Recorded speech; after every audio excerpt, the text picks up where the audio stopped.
Hello friends, कैसे हो? तो जैसा कि अपन लोगों ने लास्ट पार्ट में देखा था, हेवनली स्वॉर्ड स्कूल का आदमी और द गोल्डन स्वॉर्ड सेक्ट का आदमी जोका का मजाक उड़ाते हैं और जोका से कहते हैं कि हमें नहीं लगता कि तुम डार्क स्पेक्ट्रल सेक्ट को हराने में कैपेबल होंगे। इस पर यान रंग भी उन दोनों को चिढ़ाते हुए कहता है, हमारा बैंडिट यूनियन तुम्हारे सेक्ट जैसा नहीं है जो डार्क स्पेक्ट्रल सेक्ट से हार जाए। फिर यान रंग की ऐसी बात सुनकर वे दोनों गुस्सा होते हुए अपनी स्वॉर्ड निकालते हुए कहते हैं, लगता है कि तुम लोगों को अब एक अच्छा सबक सिखाना पड़ेगा। तभी वहां पर एक लड़की आकर कहती है, अब बस हो गया, आखिरकार कब तक तुम लोग बस इस तरह बातें करते रहोगे। इसी के साथ जोखा और सभी लोगों को ग्रीट करते हुए कहती है, वैसे भी हमारा एनिमी तो एक ही है, तो फिर हम आपस में लड़ाई क्यों करें। और हाँ, मैं जिन सियोल हा हूँ चेनगिन सेक्ट से। तो अब आगे हमें एक वीक के बाद चेंगजो टावर के फर्स्ट फ्लोर को दिखाया जाता है, जहाँ पर जोका और सभी लोग बैठकर खाना खा रहे थे। तभी जिन कहती है, उस समय मुझे उस आदमी ने कहा था कि अगर मुझे तुम्हारे और दुनिया के बीच एक चुनना हो तो मैं तुम्हें चुनूंगा, और अगर मैं तुम्हें पालू तो मैं तुम्हें अपनी जान भी दे दूंगा। फिर जिन की ऐसी बातें सुनकर चासू और गेओन सिक अजीब मुंह बना लेते हैं। तभी जिन जोका से कहती है, तुम इस बारे में क्या सोचते हो? क्या ये रोमांटिक नहीं है?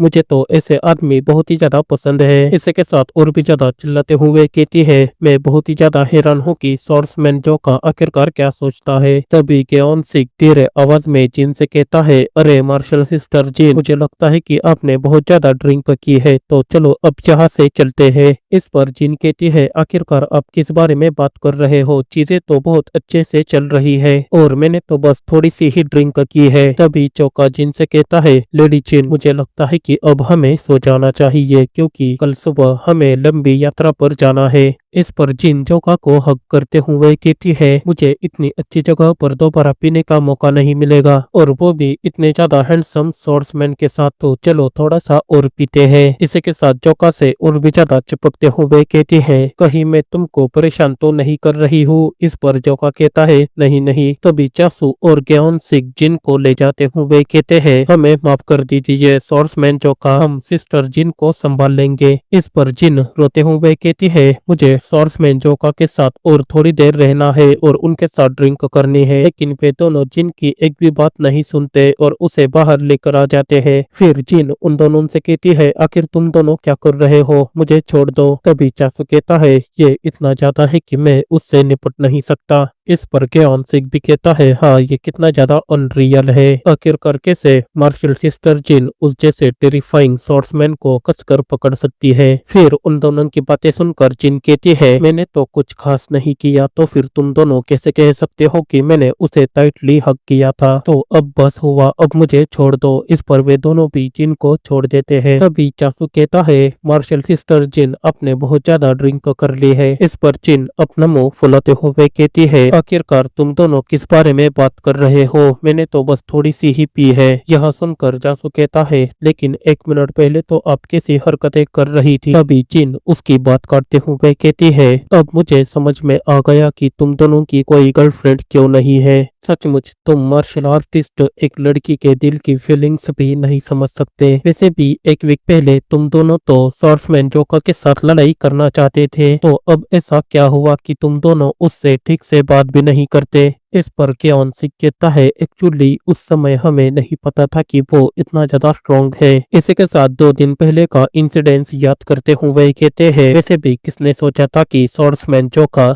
नामगुन क्लैन के यंग लॉर्ड से भी कई ज्यादा स्ट्रॉन्ग होगा। भले ही वो सिर्फ एक डुअल था, लेकिन फिर भी स्वॉर्ड्समैन जोका ने नामगुन क्लैन के यंग लॉर्ड को एक भी मौका नहीं दिया और बड़ी आसानी से उनको डुअल में हरा भी दिया। आखिर ये कैसे पॉसिबल हो सकता है? मुझे तो इस पर यकीन ही नहीं हो रहा। इस पर जिन कहती है, क्या तुम सोचते हो कि alliance of justice dark spectral sect के खिलाफ वॉर का जिम्मा किसी को भी सौंप देगा? क्या तुम दोनों को इतना भी समझ में नहीं आया कि अलायंस ऑफ जस्टिस ने आखिरकार जोका को क्यों रिकमेंडेड किया? क्योंकि वो काफी ज्यादा स्ट्रॉन्ग है और आगे जाकर मुझे उसके साथ काम करने के और भी ज्यादा मौके मिलेंगे। यह सुनकर गेओन सिक कहता है, सिस्टर, मुझे आपसे एक बात पूछनी है, क्या आप सचमुच स्वॉर्ड्समैन जोका को पसंद करती हो? इस पर जिन कहती है, हाँ वो काफी ज्यादा हैंडसम है और उसकी स्वॉर्ड्समैनशिप तो काफी ज्यादा कमाल की है, तो कोई भी लड़की कैसे उसके प्यार में नहीं गिरेगी। फिर यह सुनकर गेओन सिक जिन से कहता है, और शायद मुझे भी ऐसा लगता है कि स्वॉर्ड्समैन जोका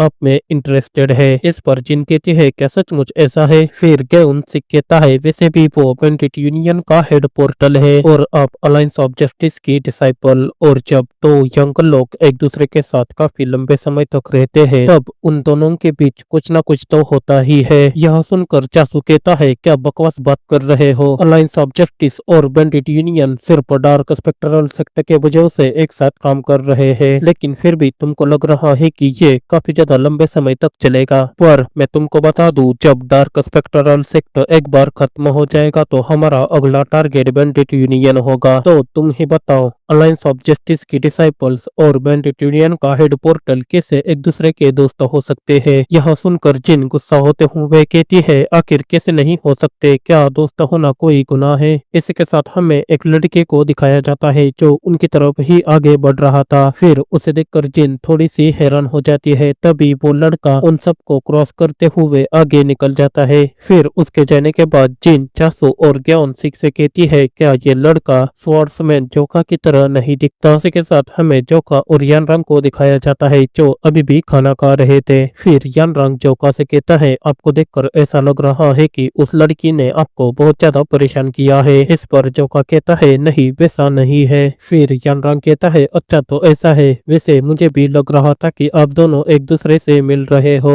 यह सुनकर जोका कहता है आखिर तुम्हारे कहने का क्या मतलब है कि हम एक दूसरे से मिल रहे थे? इस पर ओल्डमैन शिम कहता है लेकिन उस लड़की ने तो आपको कसकर पकड़ लिया था। फिर जोका कहता है तो फिर चलो मैं तुमको एक बात क्लियर कर देता हूँ, मुझे वो लड़की जिन जरा भी पसंद नहीं है और उस लड़की के बारे में दोबारा मुझसे कोई भी बात मत करना। तभी वही लड़का जो जोका की तरह दिखता है वो दरवाजा खोलकर अंदर आने लग जाता है और ये और कोई नहीं बल्कि योन मुबेक है, जोका का सौतेला ब्रदर। फिर मुबेक वहां पर आकर कहता है एक्सक्यूज मी क्या मैं हेड पोर्टल से बात कर सकता हूँ? इस पर यानरांग खड़े होते हुए कहता है आखिर तुम कौन हो और तुम्हें अंदर किसने आने दिया? अभी के अभी यहाँ से चले जाओ नहीं तो मैं तुम्हारे सिर को धड़ से अलग कर दूंगा। यह सुनकर मुबेक कहता है प्लीज अपना थोड़ा सा टाइम मुझे दे दीजिए, मुझे हेड पोर्टल से बात करनी है। इस पर यानरांग गुस्सा होते हुए कहता है तुम गिलोने कहीं के, क्या तुमको लगता है कि यंग मास्टर के पास किसी से भी बात करने का समय है? तभी जोका यानरांग से कहता है ओल्डमैन बाहर जाकर ड्रिंक करो और मुबेक की तरफ घूर कर देखने लग जाता है। इस पर यानरांग कहता है ठीक है यंग मास्टर मैं समझ गया। तभी कहानी सुनाने वाला हमसे कहता है एक मंथ बीत चुका है जब से हेवन डिस्ट्रॉइंग डेमन लॉर्ड ने शाओलिन के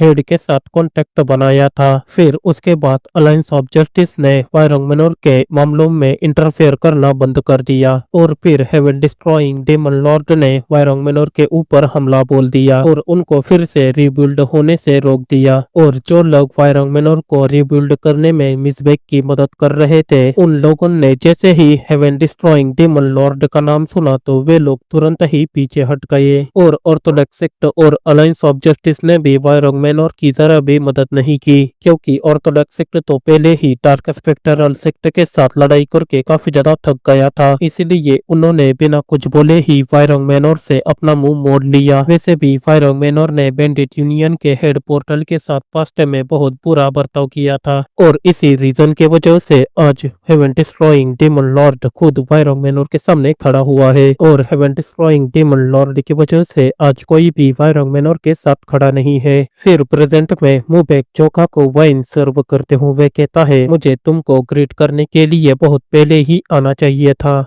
मेरा नाम योन मुबेक है, हेड पोर्टल क्या मैं तुम्हें याद हूँ? इस पर जोका भारी आवाज में कहता है मैं चाहूँ तो भी मेरे भाइयों के चेहरे बिल्कुल भी नहीं भूल सकता। यह सुनकर मुबेक हिचकिचाते हुए कहता है तो फिर तुम्हें मालूम ही होगा कि मैं तुम्हें ढूंढते ढूंढते यहाँ पर क्यों आया हूँ। इस पर जोका कहता है मैं बेवकूफ ना होता तो मुझे जरूर पता होता, लेकिन तुम अचानक ही इतने ज्यादा अजीब और पोलाइट क्यों बन रहे हो? क्योंकि जब हम बच्चे थे तब तुम बाकी के भाइयों की तरह ही थे, तुम भी मुझ पर हंसा करते थे, मेरी इंसल्ट किया करते थे और मुझे सताया करते थे। तो फिर तुम अब अच्छा बनने की कोशिश क्यों कर रहे हो? यह सुनकर मुबेक अपना चेहरा दूसरी ओर घुमा लेता है। फिर मुबेक को ऐसा बर्ताव करते हुए देखकर जोका थोड़ा सा हैरान हो जाता है, लेकिन तभी मुबेक अपने घुटनों पर बैठकर जोका से माफी मांगते हुए कहता है, मैं उस वक्त सही और गलत में अंतर करने के लिए बहुत छोटा था और मैंने उस वक्त तुम्हें बहुत ज्यादा सताया है, और अब मैं चाहे जो भी कहूँ वो तुम्हें एक बहाना ही लगेगा, लेकिन फिर भी अगर मेरी ये करंट सिचुएशन नहीं होती तब भी मैं तुमसे मिलना चाहता था और तुमसे माफी मांगना चाहता था। मैं सचमुच दिल से तुमसे माफी मांगता हूँ। इस पर जोका मुबेक की तरफ देखकर कहता है, लाइफ को इतनी आसानी से जीने की कोशिश मत करो। तुमको लगता है क्या सभी तरह के भयानक काम कर कर तुम लास्ट में एक माफी मांगोगे और सब कुछ सही हो जाएगा? इस पर मुबेक कहता है, मैं ये अच्छी तरह जानता हूँ कि ये कितना ज्यादा शर्मनाक और अपमानजनक है यहाँ आकर तुमसे माफी मांगना, लेकिन फिर भी हमारे फादर के खातिर प्लीज मुझे एक बार, बस एक बार मौका दे दो। मुझे इसके लिए क्या करना होगा कि तुम मुझे माफ कर दोगे? यह सुनकर जोका कहता है, हाँ